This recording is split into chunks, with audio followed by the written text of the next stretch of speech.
हाथरस मामले में सुप्रीम जांच के आदेश दे दिए गए हैं। हाथरस गैंगरेप और हत्या के मामले में सुनवाई हुई है सुप्रीम कोर्ट में और सुप्रीम कोर्ट ने इलाहाबाद हाई कोर्ट को मामले में निगरानी करने के आदेश दिए हैं।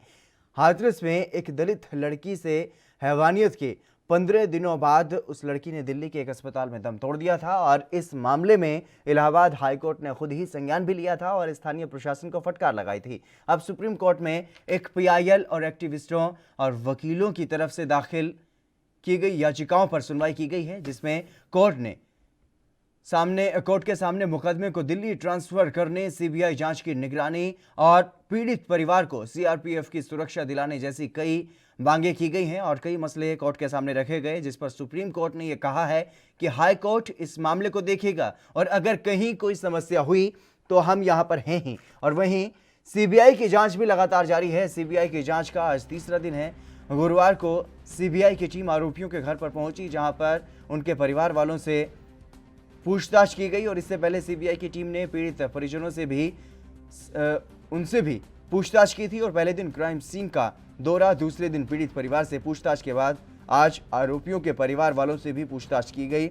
जानकारी के अनुसार कोर्ट में याचिका दायर कर सीबीआई आरोपियों का रिमांड भी अब मांग सकती है। तो हाथरस मामले पर जिस तरीके से सियासत देखी गई और उसके बाद जिस तरीके से इलाहाबाद हाई कोर्ट ने खुद ही मामले में संज्ञान लिया और स्थानीय प्रशासन को फटकार लगाई, जिस तरीके से रात में जो परिजन हैं उनकी अनुमति के बिना ही अंतिम संस्कार उस पीड़ित का कर दिया गया, उस मामले पर फिर लगातार जिस तरीके से सियासत गरमाती रही और अब इस मामले में सुप्रीम कोर्ट में सुनवाई हुई और सुप्रीम कोर्ट ने यह आदेश दिए हैं कि इलाहाबाद हाई कोर्ट इस मामले की निगरानी करेगा। पुनीत मोहन हमारे संवाददाता इस खबर पर अधिक जानकारी के साथ जुड़ गए हैं। पुनीत, फिलहाल क्या कुछ जानकारी है, किस तरीके के दिशा निर्देश, किस तरीके के आदेश सुप्रीम कोर्ट की तरफ से फिलहाल इस मामले में दिए गए? देखिए, हाथरस कांड पर आज सुप्रीम कोर्ट में जो सुनवाई हुई उसमें पीड़ित पक्ष की मांग थी कि हाई कोर्ट के या सुप्रीम कोर्ट के किसी सिटिंग जज के अंडर में ये पूरी जांच होनी चाहिए और कोर्ट को जब तक जांच नहीं होती इस पर निगाह बनाकर रखनी चाहिए। ऐसे में सुप्रीम कोर्ट ने आश्वासन दिया है कि हाई कोर्ट इस पूरे मामले में निगरानी बनाए रखेगा और सीधे तौर पर उनको आश्वस्त किया है कोर्ट ने, जो जजेस की बेंच बैठी थी, कि किसी भी तरह की कोई भी लापरवाही नहीं बरती जाएगी, क्योंकि जो पीड़ित पक्ष है वो आरोप लगा रहा था कि उत्तर प्रदेश पुलिस और प्रशासन पर उनका भरोसा नहीं है। ऐसे में वो दिल्ली में केस चलाने की मांग कर रहे थे, यानी कि यूपी से बाहर कहीं केस चलाया जाए। और पीड़ित परिवार की ओर से जो सुप्रीम कोर्ट की वकील है सीमा कुशवाहा, वो पेश हुई थी। उन्होंने अदालत से इस बात की अपील करी थी कि केस का ट्रायल दिल्ली में होना चाहिए, जिस पर फैसला हाल फिलहाल सुरक्षित रख लिया गया है। लेकिन उनको आश्वस्त किया गया है कि सीधे तौर पर जो हाईकोर्ट है, इलाहाबाद हाईकोर्ट, वो इस पूरे मामले में निगरानी बना करके रखेगा। इसके अलावा सुप्रीम कोर्ट में इंदिरा जयसिंह ने अपील करी थी कि परिवार को केंद्रीय एजेंसी की सुरक्षा दी जानी चाहिए, जिसको हाईकोर्ट ने सीधे तौर पर ये कहा कि हमने पीड़ित और सरकार और आरोपी सभी पक्ष सुन लिए हैं, यही अहम है, बाकी किसी बाहरी को नहीं सुनेंगे। इतना कहते ही अदालत उठ गई और आदेश रिजर्व कर दिया गया है। जी बिल्कुल, जिस तरीके से जो आज सुप्रीम कोर्ट में जो सुनवाई हुई है, क्या उसमें भी स्थानीय प्रशासन का जो रवैया रहा है उसकी बात उठाई गई? क्या वहां पर भी स्थानीय प्रशासन पर कुछ टिप्पणी की गई सुप्रीम कोर्ट की तरफ से?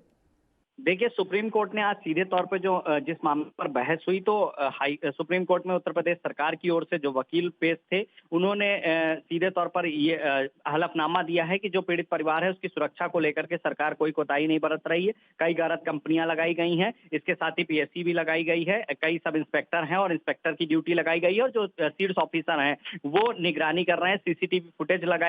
सीसीटीवी लगाई गई है ताकि जो फुटेज है वो लखनऊ में बैठे अधिकारियों को सीधे तौर पर मिलती रहे, क्योंकि परिवार ने अंदेशा जताया था कि उनकी हत्या हो सकती है, उनको सुरक्षा प्रदान करी जाए। उसको लेकर के राज्य सरकार ने हलफनामा दिया है कि पीड़ित परिवार को पूर्ण रूप से उत्तर प्रदेश सरकार सुरक्षा देने में सक्षम है। जांच किस तरीके से आगे बढ़ रही है? देखिए, सीबीआई ने आज आरोपी पक्ष के लोगों से मुलाकात करी है, इसके साथ ही सीबीआई हॉस्पिटल भी गई थी, लेकिन वहां पर उस दिन घटना के जो फुटेज थे वो गायब मिले हैं। इस बारे में दलील दी गई है कि जो सीसीटीवी कैमरा हैं वो वर्क नहीं कर रहे थे, जिसके चलते फुटेज नहीं मिल पाई है। लेकिन सीबीआई का प्रयास है कि एक्सपर्ट्स को बुला करके उस दिन की फुटेज निकाली जाए। आरोपी पक्ष के कुछ लोगों से पूछताछ हुई है और आज कल हो सकता है कि सीबीआई जेल भी जाएगी और वहां जो आरोपी हैं उनका भी बयान दर्ज करेगी। इसके अलावा जो खबरें निकल कर के सामने आ रही हैं कि उनको रिमांड पर भी लिया जा सकता है कोर्ट में याचिका लगा करके, इस बारे में क्या कुछ जानकारी? देखिए, सीधे तौर पे जिस तरीके से सीबीआई पूछताछ कर रही है, कल पीड़ित पक्ष के जो पीड़िता के भाई थे दोनों और जो पिता थे उनसे पूछताछ हुई थी। आज आरोपी पक्ष के लोगों से पूछताछ हुई है और अभी आरोपियों से पूछताछ होना बाकी है, उनके बयान दर्ज करना बाकी है। लेकिन अगर सीबीआई को ऐसा लगता है कि बयान में जो बात वो चाह रहे हैं निकल करके सामने आए वो नहीं आ रही है, तो वो कहीं ना कहीं कोर्ट की परमिशन से रिमांड पर भी आरोपियों को ले सकती है और जल्द ही जिस तरीके से सीबीआई जांच कर रही है, जल्दी इस घटना का खुलासा भी होगा। जी बिल्कुल पुनीत, लगातार जिस तरीके से पहले इस मामले पर सियासत हुई, फिर हाई कोर्ट और अब सुप्रीम कोर्ट तक ये मामला पहुंच चुका है, तो क्या कुछ लगता है कब तक इस मामले में बड़ा खुलासा हो सकता है? इस मामले में पीड़ित परिवार को न्याय कब तक मिल सकता है? देखिए, सीबीआई की जांच में हालांकि तेजी दिखाई दे रही है और जिस तरीके से सीबीआई ने घटनाक्रम पर जाकर के रिक्रिएशन किया है पूरे सीन का, जो आसपास लोग मौजूद थे उनसे बात करी है, उनका बयान दर्ज किया है। इसके साथ ही फॉरेंसिक एक्सपर्ट गए थे जिनके हाथ में कुछ सबूत भी लगे हैं, पीड़िता की एक चप्पल भी मिली है और सब जो भी सबूत हाथ लगे हैं, हालांकि उसे डिस्क्लोज नहीं किया है, लेकिन वो सभी जांच के लिए भेजे गए हैं। और जिस तरीके से सीबीआई लगातार पीड़िता के जो परिजन थे उनका बयान दर्ज किया और जिन लोगों का भी हाथरस पुलिस ने और एसआईटी ने बयान दर्ज किए थे उनके भी लगातार बयान दर्ज कर रही है। ऐसे में कहीं ना कहीं सीधे तौर पर देखा जा सकता है कि सीबीआई की जो जांच है वो तेजी है, जो जांच कर रही है वो तेजी है जांच में और कहीं ना कहीं जल्द ही इस मामले में फैसला भी आ सकता है। सीबीआई कहीं ना कहीं सीधे तौर पर जल्द ही इसका खुलासा भी करेगी। जी बिल्कुल पुनीत, लगातार जिस तरीके से इस मामले में जांच जो है वो सीबीआई की जारी है और आज इस तरीके से आपने बताया है कि जो आरोपी हैं उनके परिजनों से मुलाकात की है, उनके परिजनों से पूछताछ की गई है सीबीआई की तरफ से, तो परिजनों का, जो आरोपी पक्ष के जो परिजन हैं उनकी तरफ से क्या कुछ बयान कोई सामने आया है?